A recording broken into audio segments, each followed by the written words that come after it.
Hallo meine Lieben, heute wollte ich euch mal ein bisschen was anderes zeigen bei den Karten. Ich wollte euch den Foil Quill Pen mal zeigen, wie ihr damit Folie, Goldfolie oder auch andere Farben, wie ihr das auf eine Karte übertragen könnt und wie das Ganze funktioniert, das zeige ich euch gleich.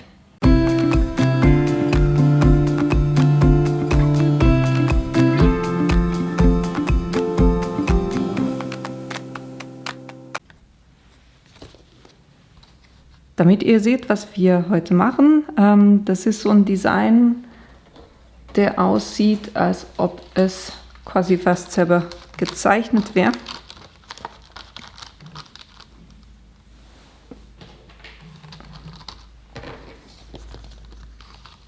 Und ich liebe diese Dinge, weil man die wirklich selber zusammensetzen kann. Und es verzeiht auch ein bisschen, wenn ihr zum ersten Mal jetzt mit dem Foiling Pen arbeitet und es nicht ganz so schöne Linien sind. Und es ist halt einfach sehr schlicht. Zum Arbeiten, wenn ihr den Foil Pen bestellt, das ist dieses Teil hier, dann kriegt ihr da Goldfolie mitgeliefert. Ich habe aber hier so eine rosa Folie verwendet und die gibt es echt in jensten Farben. Da könnt ihr von Mint bis hellblau bis silber, wirklich, da gibt es echt viele Farben, die ihr verwenden könnt. Und ich habe, weil dieser Stift entwickelt ja eine extreme Hitze, und da müsst ihr echt drauf aufpassen, dass ihr da, wenn der aufgeheizt hat, dass ihr da nicht mehr mit dem Finger dran kommt. Geliefert kriegt ihr einfach diesen USB-Stecker und da könnt ihr einfach so einen Adapter, den ihr zum Beispiel vom Handy habt oder sonst was, könnt ihr dran machen. Am einfachsten würde das funktionieren, wenn ihr eine Powerbank habt, habe ich nicht und deshalb habe ich den dann einfach an den Strom angeschlossen. Und eben wegen dieser Hitze müsst ihr auf etwas arbeiten, was hitzebeständig ist, und ich habe, als ich mir den Stift bestellt habe, habe ich mir auch diese Platte bestellt, was super ist, weil die ist magnetisch und dann kriegt ihr auch gleich diese Magnete mit und könnt dann wunderbar auf diesem Teil arbeiten. Was ich jetzt fast vergessen hätte zu sagen, ist, dass es diesen Pen, das ist dieser mintfarbige, ist die Standardspitze, die gibt es aber auch noch eins schmaler oder feiner. Dann gibt es eine, die breiter ist als diese Standard, und dann gibt es auch eine Spitze, die so eher breit, also so wie ein kleiner Balken ist und die dann am besten sich eignet für die Kalligrafie.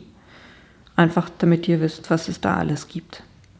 Aber wie das Ganze funktioniert, das zeige ich euch gleich. Ich werde am Anfang das Echtzeit laufen lassen, damit ihr seht, mit welcher Geschwindigkeit ich den Pen führe. Und werde dann ein bisschen vorspulen, damit dass es nicht langweilig wird beim Zugucken. Also zum Starten habe ich einerseits die Basiskarte und die habe ich so gemacht, dass die nach oben aufgeklappt wird, und da habe ich das Maß von 2x14,8x14,8 gibt die 29,6 in der Länge und dann die 10,5 in der Breite. Das ist die Basiskarte. Dann habe ich eine Mattung.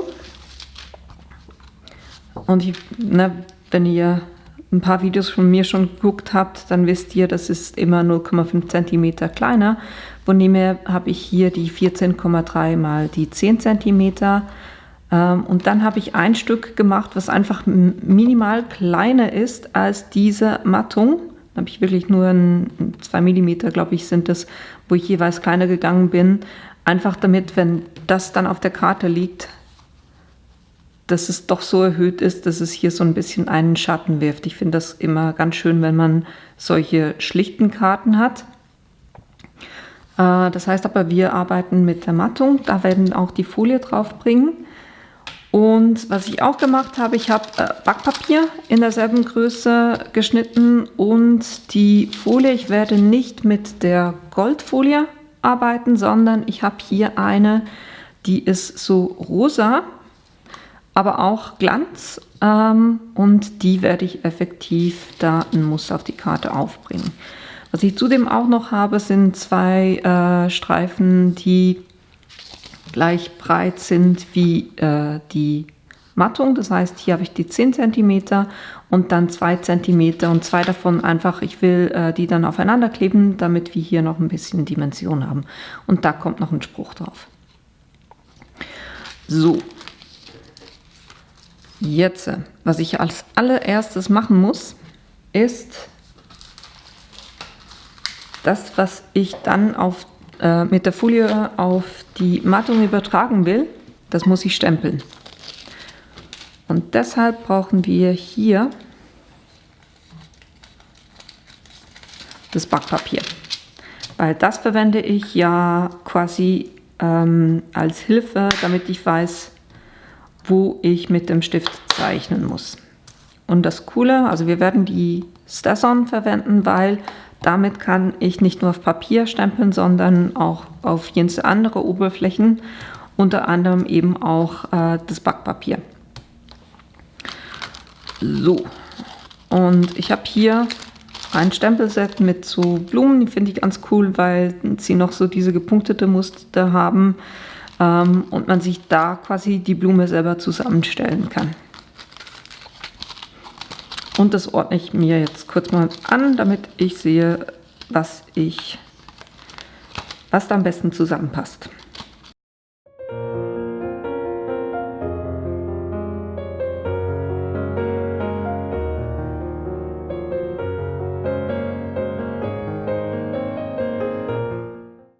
Ich muss das nacheinander stempeln, weil das nicht Platz hat und ich da nicht vom Stängel her zum Beispiel nicht alle vom selben Ausgangspunkt machen kann, wenn ich die jetzt schon nebeneinander lege. Von dem her werde ich das einzeln stempeln.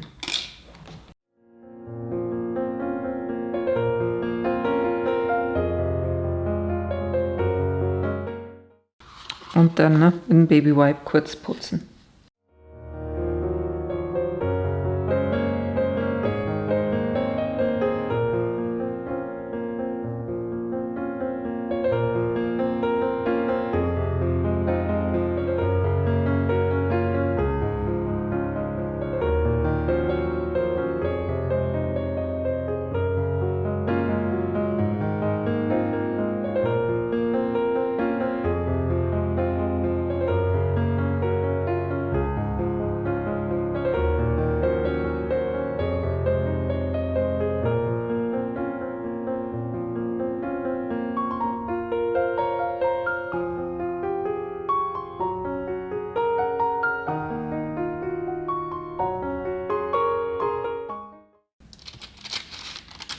So, das ist das Bild, was ich erreichen will.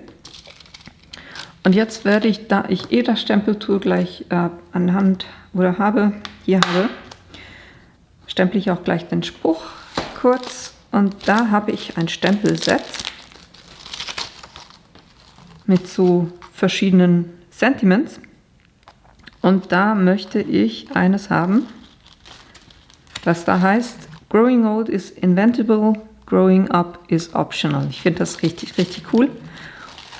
Und dieses Thema Growing passt ja dann eigentlich auch sehr gut zu der Blume.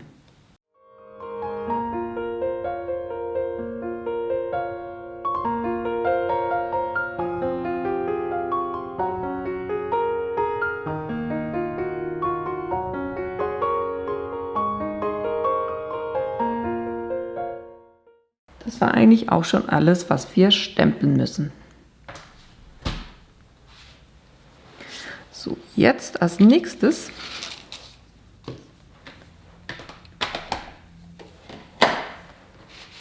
nehme ich diese Platte .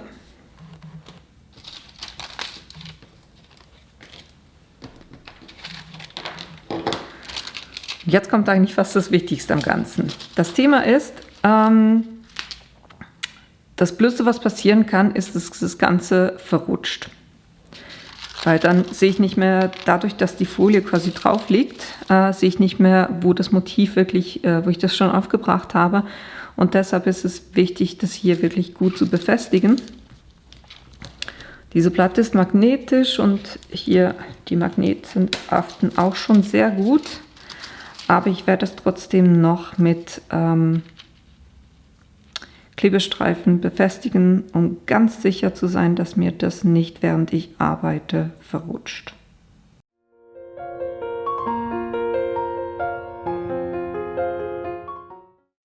Und von der Folie, ihr müsst einfach da, wo es glänzig ist, das muss oben liegen. Seht es in der Kamera sehr wahrscheinlich nicht, aber ihr werdet es an der Folie merken, hier unten ist es eher rau und oben ist es glänzig. Bei der Goldfolie sieht man das natürlich besser, ne? Das ist, was dann oben liegt.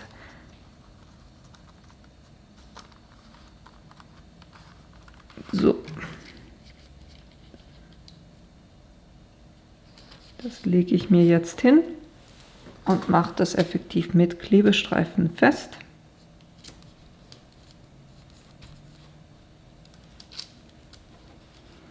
Und wirklich gucken, dass das ganz flach liegt.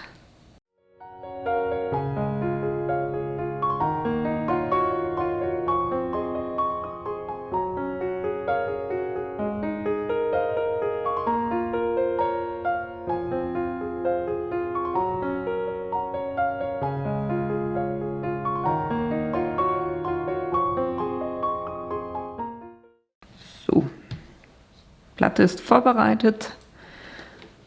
Und dann geht es darum, den an Strom anzuschließen. Am einfachsten geht es eigentlich, wenn ihr hier eine Powerbank habt, wo ihr das einfach anschließen könnt. Ich habe gerade keine zur Hand, von dem her mache ich das einfach mit dem Strom. Und Achtung, sobald ihr das an den Strom anschließt, das wird ziemlich schnell heiß. Also ihr seht hier, wenn der Strom hat, leuchtet das Ganze hier so ein bisschen.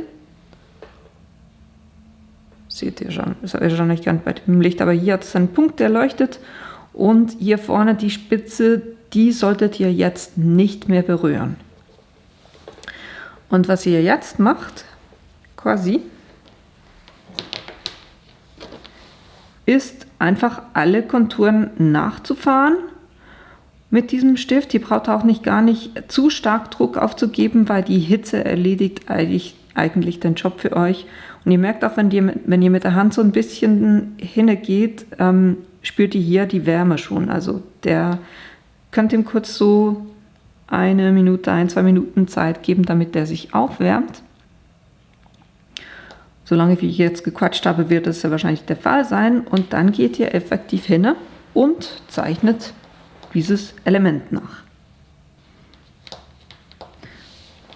Und wichtig natürlich, also alles, wo ihr jetzt zittert oder wackelig zeichnet, genauso überträgt es das dann natürlich auf die Karte.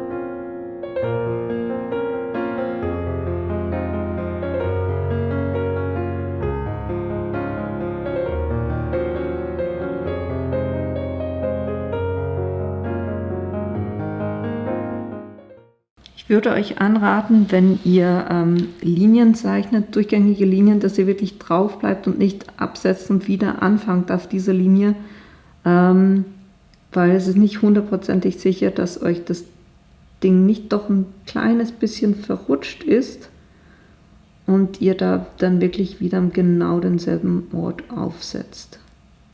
So, ich würde behaupten, ich habe alles erwischt. Und jetzt Achtung beim Ablegen, dass ihr da auf die Spitze nicht mehr drauf kommt. Ich bin so gespannt, wie das jetzt rauskommt. Ich hoffe, es hat funktioniert.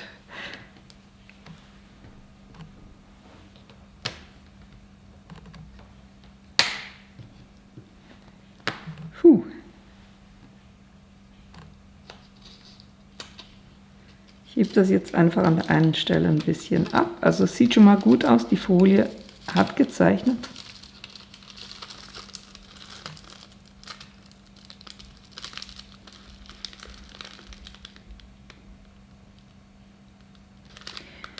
Ich muss nur eine kleine Sache korrigieren. Hier hat es nicht bis zum Stamm hochgezeichnet. Das sieht jetzt ein bisschen komisch aus. Und je mehr werde ich da noch kurz versuchen, das hier noch hochzuziehen.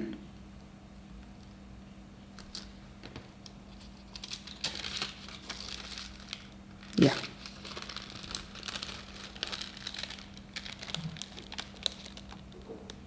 Oh, ist das cool. Ich liebe dieses Tool. So, und jetzt, ich stecke das jetzt auch schon wieder aus, damit ich dann nicht an die heiße Spitze komme und leg das beiseite, damit das auskühlen kann. Wenn wir uns das jetzt angucken, ne, ihr seht natürlich überall, wo ich so ein bisschen gezittert habe, da sind die Linien natürlich nicht ganz so gerade. Aber ich habe mir ganz ehrlich gesagt extra dieses Motiv ausgesucht, weil es sowieso so ein bisschen nach Handzeichnen aussieht. Und naja, es verzeiht es dann ein bisschen mehr, wenn es nicht komplett akkurat ist. Ich habe extrem wenig Druck drauf gegeben und wir hatten ja hier auf der Seite gestartet und vielleicht war er da doch noch ein bisschen zu wenig warm. Also wirklich hier Learning, den wirklich warm lassen zu werden. Das könnt ihr beiseite legen, das könnt ihr immer wieder verwenden. Und die Folie, da ist jetzt überall da, wo ich mit dem Stift drüber bin, ist die Folie weg. Aber ihr habt natürlich überall hier Teile, die ihr noch verwenden könnt für ein anderes Motiv, von dem her könnt ihr das auch aufbewahren.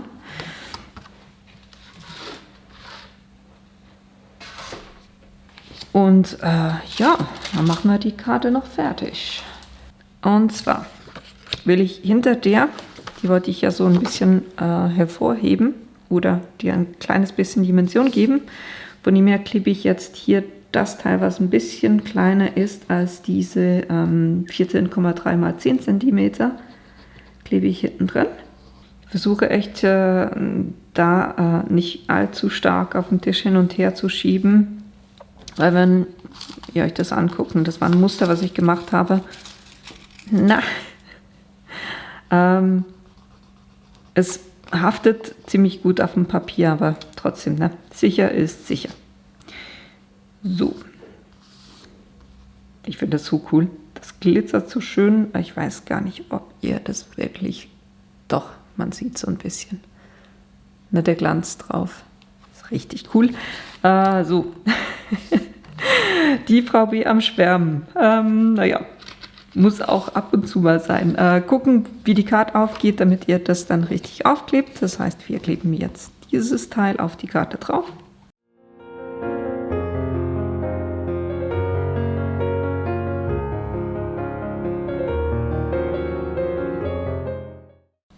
So, und dann noch die Verstärkung für den Spruch.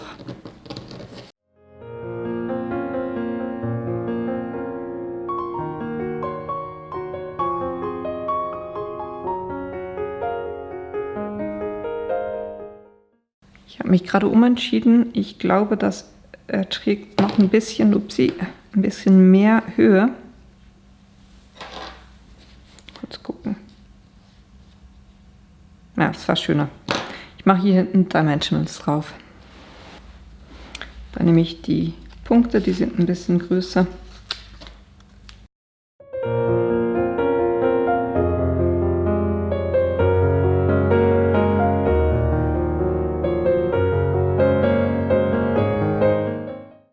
Müsste jetzt möglichst gerade sein, sonst sieht es auch nicht wirklich doll aus, ne?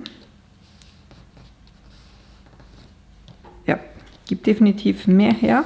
Und dann habe ich hier noch so Dots, die ich bis jetzt auch noch nicht verwendet habe und die passen eigentlich perfekt dazu. nämlich genau diese altrosa Teile.